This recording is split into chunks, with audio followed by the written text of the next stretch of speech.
Hello दोस्तों, कैसे हो आप सब। तो मेरे ट्यूटोरियल 7 में आपका स्वागत है। तो इस ट्यूटोरियल में हम बात करेंगे सीक्वेंस डेटा टाइप्स, ठीक है। और आपका बात करेंगे हम मैपिंग डेटा टाइप्स, और हम बात करेंगे बूलियन, एंड उसके बाद हम बात करेंगे आपका बाइनरी, ठीक है, और नन टाइप। तो अभी क्या है, इस वाले ट्यूटोरियल में हम केवल ना आपको बेसिक बताएंगे। इसके बाद इनके मेथड्स, इनके साथ वर्क कैसे करते हैं, क्योंकि सीक्वेंस डेटा टाइप्स में आपको लूप्स में ज़्यादा काम करना होता है, तो आप या उनके साथ मेथड्स में काम करना होता है। तो चलो शुरू करते हैं। फर्स्ट हम करते हैं सीक्वेंस डेटा टाइप। इसमें तीन कैटेगरीज होती हैं, आप कह सकते हैं इसमें तीन कैटेगरी। एक होती है लिस्ट, एक होता है ट्यूपल। मैं आपको एक बार python.org पे आपको जाके इसका बेसिक दिखा देता हूँ। Sequence data types, list, tuple and range, ठीक है। There are 3 basic sequence types: list, tuple and range objects. Additional sequence types tailored for processing of binary and text strings are described in sections, ठीक है। वो binary और उसके बारे में बता रहे हैं। तो अभी क्या है कि ना, स्ट्रिंग डेटा टाइप हम पहले लिस्ट के बारे में हम पता करेंगे। तो लिस्ट क्या होता है, देखो इसमें लिस्ट पे क्या है, एक ब्लू कलर का वो आ गया है कलर, इसका मतलब ये ना एक इनबिल्ट फंक्शन है लिस्ट भी। अभी क्या है, हम अभी इनबिल्ट फंक्शन भी इसके अंदर ही बता दूंगा, कोई बहुत कॉमन चीज़ है, ठीक है। तो पहले हम क्या करते हैं, एक वेरिएबल बनाते हैं ए, ठीक है, जिसको हम एक लिस्ट को रिप्रेजेंट करते हैं हम स्क्वायर ब्रैकेट से, ठीक है। तो ये 2 स्क्वायर ब्रैकेट होते हैं, इसके अंदर हम वर्क करते हैं। ये होती है एक लिस्ट। आप इसको ऐसे भी कर सकते हैं और ऐसे भी, मतलब कोई भी काम करने के लिए कहीं भी लिख सकते हैं इसको। मतलब लिस्ट के अंदर जो भी एलिमेंट होंगे वो सब स्क्वायर ब्रैकेट के अंदर होंगे। तो लिस्ट क्या है, सीक्वेंस टाइप डेटा टाइप का मतलब क्या होता है। सीक्वेंस डेटा टाइप्स का मतलब होता है कि आपके पास नंबर ऑफ डेटा टाइप्स हैं, मतलब n numbers of data types हैं। आप इसके अंदर एक डेटा टाइप भी हो सकता है, 2 डेटा टाइप्स भी हो सकते हैं। इसके अंदर आप कह सकते हो कि एक इंटीजर के ये हो गई 12, 13, 14, 15, ऐसे ये डेटा टाइप्स हो गई इसके अंदर स्टोर, ठीक है। और आप कह सकते हो कि इसके अंदर स्ट्रिंग्स भी डाल सकते हो, ठीक है। ये स्ट्रिंग क्या हो गया। अब ये जो लिस्ट है ना, आपकी लिस्ट बन चुकी है। इस लिस्ट में आपके 1, 2, 3, 4, 5 और 6 एलिमेंट है, ठीक है। तो 6 एलिमेंट है आपकी लिस्ट के अंदर। इसको आप कह सकते हो लिस्ट। जब मैं इसको प्रिंट कराऊंगा ए को, देखो जब मैं ए को प्रिंट कराऊंगा ना, पी, ये देखिए ये एक लिस्ट ही आई है हमारे पास प्रिंट में, ठीक है, जो हमने रिप्रेजेंट की। इसको बोलते हैं लिस्ट। मतलब मल्टीपल डेटास को स्टोर करने के लिए हम लिस्ट बनाते हैं। जैसे इंटीजर टाइप हो गया, इसके अंदर आप फ्लोटिंग भी डाल सकते हैं। इसको 05 कर दो, आप 56 लिख लीजिए या कुछ और लिख लीजिए, कोई और डेटा टाइप्स हो जाता है। जैसे छोड़िए, आप इसी को कीजिए, ठीक है। तो आप स्ट्रिंग हो गई, आप कुछ और लिख दीजिए, जैसे कोई और स्ट्रिंग आपको लिखना है, जैसे रेड, ठीक है। तो ये आपने आप 3 स्ट्रिंग्स का कर दिया, ठीक है। तो ये होता है लिस्ट। तो एक लिस्ट का इनबिल्ट फंक्शन भी होता है आपको।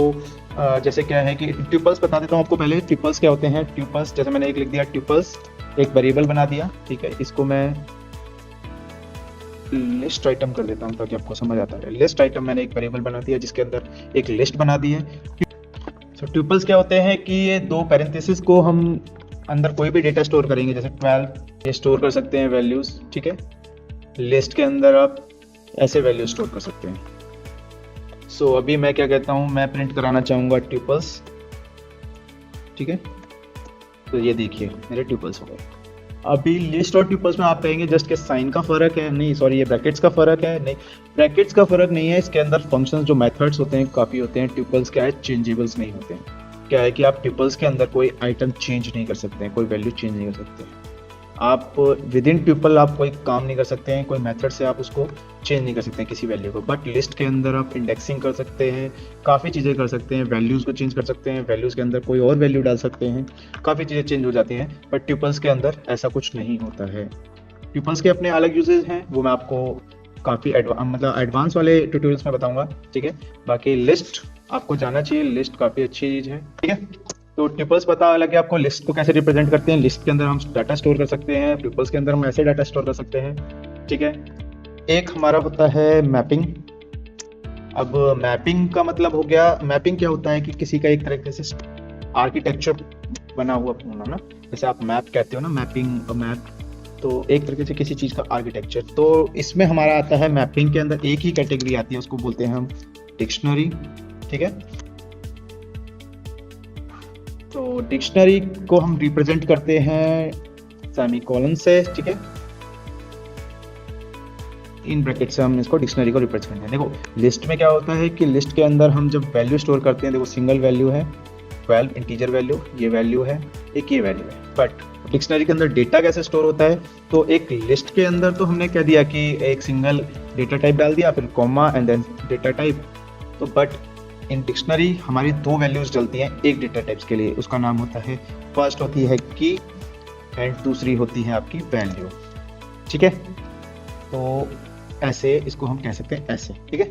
की क्या होती है ना कि डेटा टाइप की जैसे वैल्यू है एक, तो वैल्यू को रिप्रेजेंट करने के लिए हम उसके लिए एक अलग से की रखते हैं। तो जब भी हम इस की को कॉल करेंगे तो हमें वो वैल्यू मिलेगी, मतलब हम जब बाहर डिक्शनरी में इसको कॉल करेंगे ना तो हमें वो उसकी वैल्यू ये देगा। तो इसको रिप्रेजेंट कैसे करते हैं, सपोज करो हमने एक की बनाई 1, ठीक है, उसको वैल्यू डाल दी हमने ABC, और हम एक की बनाते हैं 2, तो इसका हमने डाल दिया XYZ, ठीक है। ऐसे ही हम कुछ भी लिख सकते हैं, जैसे पुट एक की बना सकते हैं, सॉरी ये वेरिएबल बन गया है, इसको करने के लिए मुझे स्ट्रिंग बनाना पड़ेगा, ठीक है, उसमें डाल दिया मैंने 56 नंबर। ऐसे भी कर सकते हैं हम, ठीक है, जरूरी नहीं है कि इंटीजर ही की हो, ठीक है, आपका स्ट्रिंग भी एक की हो सकता है और ये वैल्यूज हो सकती हैं। तो सेमीकोलन के बाद आपकी जो ये वैल्यूज हैं स्ट्रिंग में, ये वैल्यूज बोलते हैं इनको, ठीक है, और जो ये सेमीकोलन से पहले होती है इसको हम की बोलते हैं। तो इधर इंटीजर की है, इधर एक स्ट्रिंग मैंने एक वैल्यू डाली है। अभी क्या है, डिक्शनरी को हम कैसे कॉल करते हैं, देखिए जैसे क्या है कि आप एक स्कूल का डेटाबेस उठाओगे, ठीक है, मैं इसमें ही क्रिएट कर देता हूँ। तो सपोज करो अब ये हो गया, डिक्शनरी बन गई है जिसमें हमने रोल नंबर्स कीज को रखा है, रोल नंबर्स, ठीक है, इसको रखा है नाम। तो जब हम जब कमांड करेंगे ना कि भाई रोल नंबर 1 हमें कॉल हम करेंगे, रोल नंबर 1 को पता करना या 2 पता करना, हम करेंगे इसमें ऐसे 2, इसमें हमने की वैल्यू दी है, ये नंबर 2 नहीं है, ठीक है, ये की वैल्यू है। तो जैसे हम इसको प्रिंट कराएंगे तो कंट्रोल सेव कंट्रोल B, तो देखिए इसने क्या दिया, खाली राहुल। तो उसने क्या किया, 2 रोल नंबर पे 2 की पे जो वैल्यू है राहुल वो शो कर दी हमें। अभी यही चीज़ देखिए, इसमें स्ट्रिंग है और इसमें मैंने अभी इंटीजर दिया है 3 में, जरूरी नहीं है अभी मैं इसमें अगर मैं ऐसे दूंगा ना 3 तो ये रिप्रेजेंट नहीं करेगा। देखिए एरर आ रहा है क्योंकि कोई वैल्यू नहीं है, क्यों, क्योंकि मैंने यहाँ गलती से ना स्ट्रिंग में 3 लिख दिया है। अगर मैं इसको 3 रोल नंबर देखना चाहूंगा ना ऐसे, तो ये स्ट्रिंग में ही देना पड़ेगा। देखिए 3 पे कौन दे दिया, विशाल। मतलब यहाँ स्ट्रिंग हो इंटीजर हो उससे कोई फर्क नहीं पड़ता, ठीक है, आपको बस की डालनी है, जो भी की है आपकी स्ट्रिंग है तो स्ट्रिंग डालनी है इसके अंदर, जैसे डिक्शनरी का नाम, ठीक है, आपका ये हो गया स्क्वायर ब्रैकेट्स एंड देन आपका की वैल्यू, ठीक है। इसको अगर मैं इंटीजर में कन्वर्ट कर देता हूँ तो मुझे यहाँ इंटीजर में कन्वर्ट करना है, इस तरीके से आप डिक्शनरी बोल सकते। तो अभी क्या है हमारा, मैंने आपको लिस्ट के बारे में बता दिया है, डिक्शनरी बता दिया, कॉलिंग मैंने आपको डिक्शनरी में बता दिया जल्दी। वैसे आपको पहले लिस्ट के बारे में कॉलिंग बतानी चाहिए थी कि लिस्ट के आइटम्स कैसे कॉल करते हैं, ठीक है। बट मैं अभी एक जनरल इंट्रोडक्शन दे रहा हूँ, अगली वीडियो में आपको इनके मेथड्स भी बताने वाला हूँ, इनको कॉल कैसे करते हैं, ठीक है। आपको एक लिस्ट का आइटम बता देता हूँ, जैसे हम कभी भी लिस्ट के आइटम को, जैसे मैंने लिस्ट आइटम की एक वेरिएबल बनाया है ना, लिस्ट आइटम को मैं प्रिंट कराता हूँ, लिस्ट आइटम को हम प्रिंट कराते हैं, ये वाला लिस्ट है ना, ये हमारी एक लिस्ट है। इसमें हमें देखो लिस्ट में क्या था, डिक्शनरी में तो कीज के थ्रू हम डेटा को वैल्यू निकालते हैं, ठीक है, जैसे 1 2 3 जो भी की होती है यहाँ पे उससे हम वैल्यू निकालते हैं। लिस्ट में क्या होता है कि पोजिशनल होती है, जैसे क्या है ये 0 पोजीशन पे है। देखो लिस्ट में और ट्यूपल्स में क्या है ना, पाइथन प्रोग्रामिंग में हमेशा पोजीशन 0 से स्टार्ट होती है, आप इसको 1 पोजीशन नहीं बोलेंगे, आप इसको 0 पोजीशन बोलेंगे। तो किसी भी आइटम को कॉल करने के लिए उसकी पोजीशन, जैसे लिस्ट के अंदर मैंने लिख दिया प्रिंट 0 आइटम, ठीक है, लिस्ट का 0th आइटम कौन सा है, तो देखो बी पे जब मैं प्रिंट करूंगा तो 12, मैंने कहा लिस्ट का 4th आइटम कौन सा है, ठीक है, तो B Apple 0 1 2 3 and 4th element है, ठीक है, ऐसे। तो 0 से इसकी पोजीशनिंग होती है आइटम की, 0 पे कौन सा एलिमेंट है, 1 पे 2 पे 3 पे, इस तरीके से हमें वैल्यूज दे देगा। इसने 4th पे दे दिया है एप्पल, ठीक है।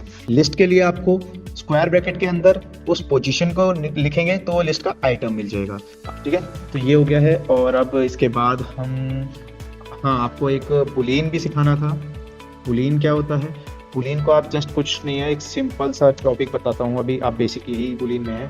इसकी 2 वैल्यूज होती हैं, एक होती है ट्रू कैपिटल T से, एक होती है फॉल्स। जब भी हमें कंडीशनल प्रोग्रामिंग करनी होती है तो बुलियंस की हमें बहुत ज़रूरत पड़ती है कि कोई कंडीशन रखनी है तो ट्रू एंड फॉल्स पे रखते हैं, ठीक है। जैसे कि अगर ये कंडीशन ट्रू है तो ये काम कीजिए, ये कंडीशन ट्रू है या फॉल्स है तो ये काम कीजिए। तो हम कंडीशनल प्रोग्रामिंग में, लूप्स में बूलियंस का बहुत यूज़ करते हैं। एक इसी तरह एक नन टाइप है, ठीक है, जिसको हम नन से लिखते हैं। मैं ऊपर लिख देता हूँ इसके नन टाइप, ठीक है, जिसको हम नन से रिप्रेजेंट करते हैं। और बाइट्स का मैंने जो बताया था ना आपको, बाइट्स का ये मैं आपको अभी आपके कुछ कंसेप्ट क्लियर हो जाएंगे उसके बाद ही सिखाऊंगा बाइट्स डेटा टाइप्स का, क्योंकि अभी से ही मैं आपको बता दूंगा तो बहुत आपको कंफ्यूजिंग हो जाएगा। वैसे बाइट्स को हम ऐसे कह सकते हैं कि जब हम फाइल्स पे वर्क करते हैं ना, किसी फाइल पे वर्क करते हैं कंप्यूटर के अंदर, जैसे आप कोई टेक्स्ट फाइल ले लिया, आप म्यूजिक लेते हो, एक म्यूजिक फाइल ले लिया, एक वीडियो फाइल ले ली, जब आप उस पर वर्क करते हो तो आप बाइट्स में वर्क करते हो। आप तब स्ट्रिंग लिस्ट उसमें नहीं करते हो काम, आप जब बाइट्स में वर्क करते हो, ठीक है। तो बाइट्स भी आपको मैं आगे बताऊंगा, क्योंकि बाइट्स अभी बेसिक के लिए आपको इतना ज़रूरी नहीं है। जब मैं कोई फाइल होगी ना ओपन करनी होगी या उस फाइल पर वर्क करना होगा, जब मैं आपको बाइट्स डेटा टाइप बताऊंगा, ठीक है। So thank you very much मेरे ट्यूटोरियल को देखने के लिए। आपको कोई भी प्रॉब्लम आ रही है मेरे ट्यूटोरियल्स में, या कोई भी आपको फीडबैक देना है मेरे बारे में या मेरे टीचिंग मेथड में कुछ चेंजेस करने हैं, तो आप मुझे कमेंट आउट कीजिए, सो दैट मैं आपको अपने आप को भी इम्प्रूव कर सकूँ और आप लोगों के लिए भी अच्छे से अच्छे ट्यूटोरियल्स बना सकूँ। Thank you very much.